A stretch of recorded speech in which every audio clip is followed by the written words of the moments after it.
గాంధీ జాతీయ ఉపాధి హామీ పేరు మార్పును నిరసిస్తూ కోదాడలో సిపిఎం పార్టీ ఆధ్వర్యంలో ధర్నా నిర్వహించారు.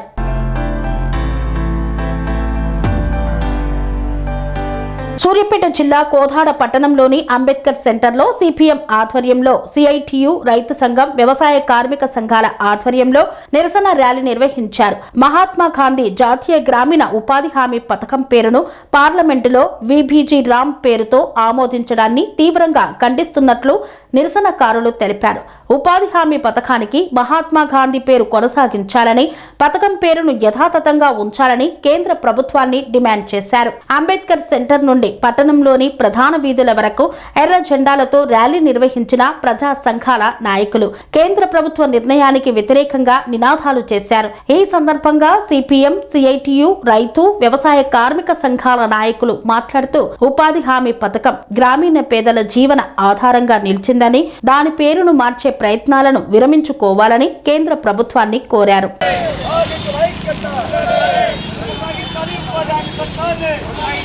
ఉపాధి హామీ చట్టాన్ని